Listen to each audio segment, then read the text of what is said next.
नमस्कार प्रिय विद्यार्थियों, राजकीय महाविद्यालय अंता के यूट्यूब चैनल पर आप सभी का बहुत बहुत स्वागत है। पिछली क्लास में हमने रघुवंश भाग 2 पढ़ा था।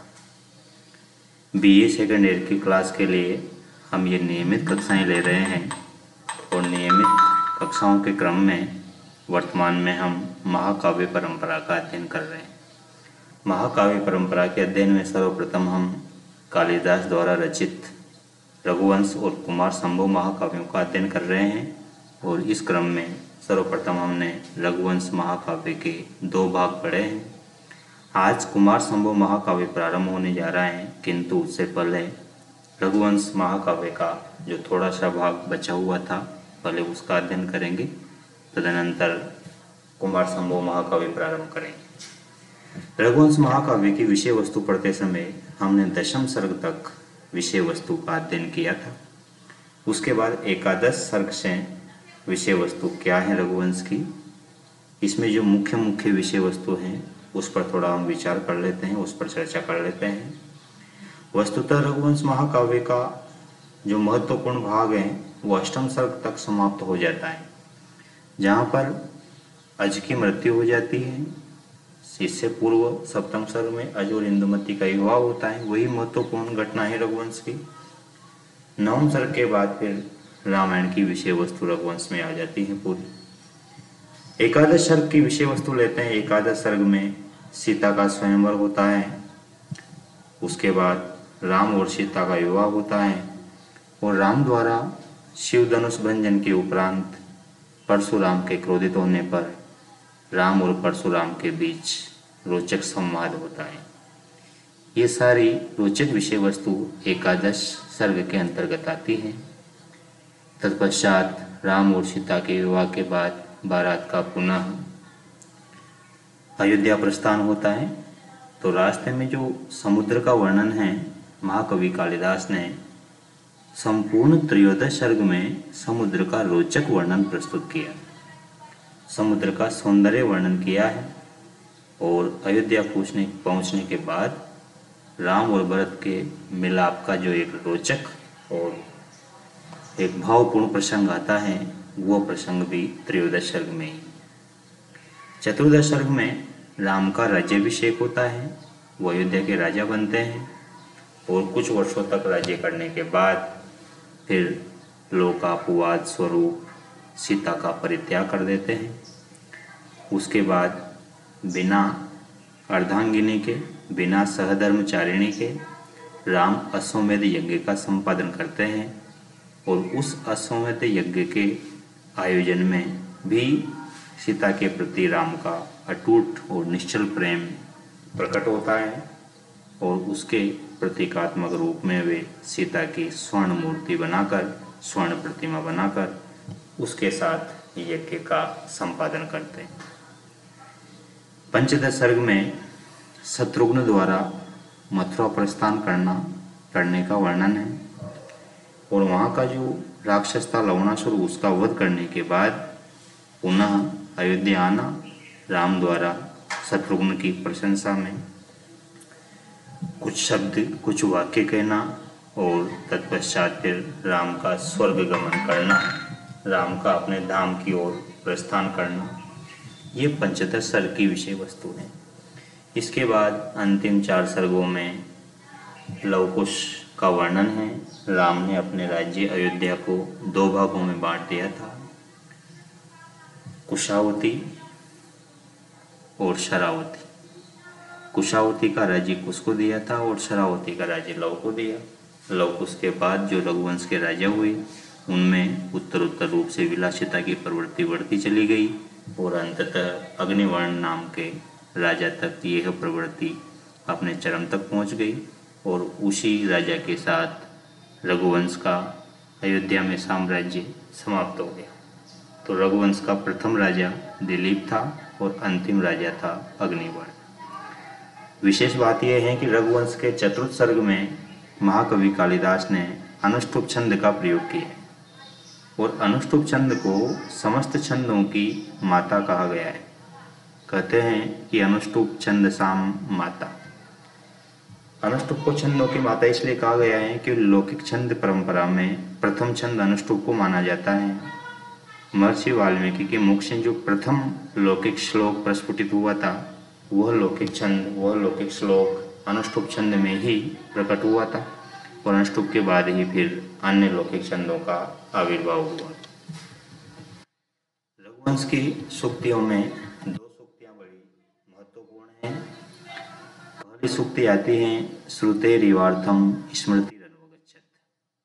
इसका तात्पर्य है कि जब राजा दिलीप और उनकी पत्नी सुदक्षिणा वशिष्ठ की पालतू गाय नंदिनी की सेवा कर रहे थे, उस समय नंदिनी की सेवा में सुदक्षिणा इस प्रकार तल्लीन थी, इस प्रकार मग्न थी कि उसे अपने राजोचित जो व्यवहार है, राजोचित मर्यादा है, उनको भी उसने विस्मृत कर दिया था। यदि नंदिनी गाय उठती तो सुदक्षिणा भी उठ जाती, नंदिनी गाय बैठती वो भी बैठ जाती, नंदिनी गाय सोती उसके बाद ही वह सोती और नंदिनी गाय के जागने से पूर्व ही जाग जाती। नंदिनी के क्रियाकलापों का सुदक्षिणा द्वारा इस प्रकार अनुकरण किया जा रहा था जिस प्रकार स्मृति ग्रंथ वेदों का अनुकरण करते हैं। श्रुतेः इवार्थम स्मृतिरनुगच्छत्। स्मृति ग्रंथ अर्थात धर्म ग्रंथ, जिस प्रकार श्रुतेः अर्थम श्रुति के अर्थ का, अर्थात वेदों के अर्थ का, वेदों को श्रुति कहते हैं और धर्म ग्रंथों को स्मृति कहते हैं। तो जिस प्रकार स्मृति ग्रंथ वेदों के अर्थ का अनुवगच्छत अनुकरण करते हैं, उसी प्रकार सुदक्षिणा ने भी नंदिनी गाय का अनुकरण किया। ये सूक्ति कालिदास की विद्वत्ता को प्रकट करती है और उपमा सौंदर्य की दृष्टि से भी यह सूक्ति संस्कृत साहित्य में बहुतायत से प्रचलित है। दूसरी सूक्ति आती है गृहिणी सचिव सखी मिथः प्रिय शिष्या ललिते कलाविदो। वस्तुतः ये सूक्ति न होकर रघुवंश महाकाव्य की करुण रस की चरम सीमा का प्रकटीकरण है। सप्तम सर्ग में अज और इंदुमती के विवाह के पश्चात जब अष्टम सर्ग में इंदुमती की असामयिक मृत्यु हो गई थी, तो उसके बाद अज का जो इंदुमती के प्रति प्रेम था, वह प्रेम करुण रस के रूप में प्रस्फुटित हुआ और करुण रस में डूबते हुए दुखी और उद्विग्न मन से अज विलाप करते हुए कहते हैं कि हे इंदुमती, तुम केवल मेरी पत्नी ही नहीं थी, अपितु गृहिणी, तुम मेरी गृहिणी भी थी, सचिव, तुम मेरी सचिव भी थी, मंत्री भी थी, मुझे उचित सलाह भी देती थी, और मिथः सखी, मिथः का अर्थ है एकांत, और तुम मेरी एकांत की सखी भी थी। प्रिय शिष्या ललिते कलाविदो, और ललित कला में अर्थात संगीत शास्त्र में तुम प्रिय शिष्या, तुम मेरी प्रिय शिष्या भी थी, तुम मेरी स्टूडेंट भी थी। तो हे इंदुमती, तुम्हारे साथ मेरा एक ही रिश्ता नहीं था, भार्या का रिश्ता भी था, सचिव का भी था, सखी मित्रता का भी था और स्टूडेंट का भी था। तो मैंने केवल अपनी भार्या नहीं खोई, पत्नी नहीं खोई, अपितु एक अच्छी मित्र भी खोई है, अच्छी शिष्या भी खोई है और अच्छे एक मंत्री भी खोई है। रघुवंश में कुछ विशेष बातें हैं। रघुवंश महाकाव्य की रचना के कारण महाकवि कालिदास को कविता कामिनी का विलास कहा जाता है। महाकवि भास और कालिदास इन दोनों को क्रमशः हास और विलास कहते हैं। गीत गोविंद के रचयिता जयदेव ने एक पंक्ति कही है अपने ग्रंथ में, भासो हासः कवि कुलगुरु कालिदासो विलासः, अर्थात महाकवि भास का हास प्रसिद्ध है और कवि कुलगुरु कालिदास का विलास बड़ा प्रसिद्ध है। कालिदास ने, इसीलिए कालिदास को कविता कामिनी का विलास कहते हैं, जबकि महाकवि भास को कविता कामिनी का हास कहते हैं। कालिदास ने रघुवंश में रामायण को कवि प्रथम पद्धति कहा है। कालिदास ने रघुवंश के मंगलाचरण में पार्वती को वाक अर्थात वाणी और शिव को अर्थ की संज्ञा दी है, क्योंकि रघुवंश के मंगलाचरण में कालिदास ने कहा है कि वागर्थाविव संपृक्तो वागर्थ प्रतिपत्तये जगतः पितरो वंदे पार्वती परमेश्वरो। मैं कालिदास जगतः पितरो, जगत के माता पिता, पार्वती परमेश्वरो, पार्वती और परमेश्वर की अर्थात शिव को वंदे, प्रणाम करता हूँ। कैसे हैं शिव पार्वती? वागर्थाविव संपृक्तो, वाक और अर्थ के समान संपृक्त, वाणी और अर्थ के समान परस्पर संयुक्त। जिस प्रकार वाणी और अर्थ एक दूसरे से कदापि अलग नहीं हो सकते, उसी प्रकार वाणी और शिव, माफ कीजिएगा, पार्वती और शिव, ये दोनों भी एक दूसरे के साथ इस प्रकार संयुक्त हैं कि इन्हें कोई अलग नहीं कर सकता। इसमें पार्वती को वाणी की संज्ञा दी गई है, जबकि शिव को अर्थ की संज्ञा दी गई।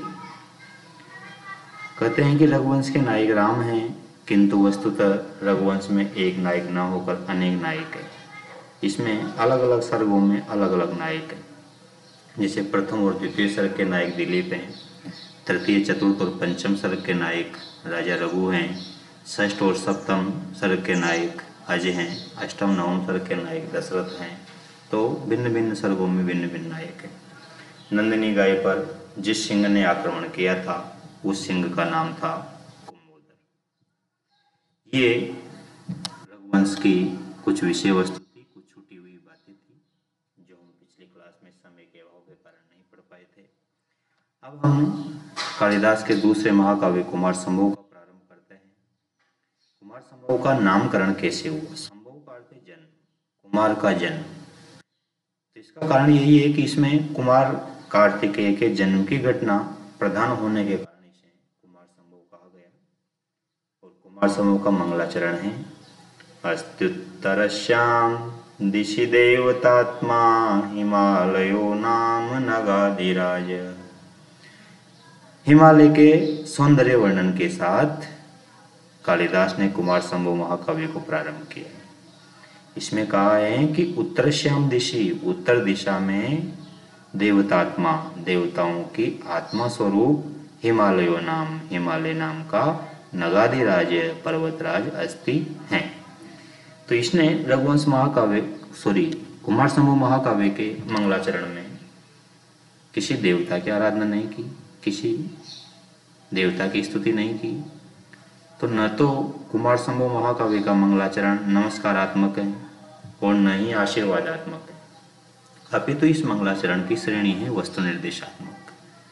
ये सीधा विषय वस्तु से प्रारंभ करता है, इसलिए इसे वस्तु निर्देशात्मक कहते हैं। कुमार संभव महाकाव्य का अंगी रस है श्रृंगार। इसमें शिव पार्वती के प्रेम रस का, परस्पर प्रेम का वर्णन है।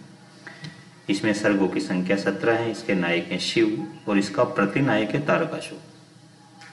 नायिका है पार्वती। ये महाकाव्य श्रेणी की रचना है और इसका जो उपजीव्य है वो है भागवत पुराण।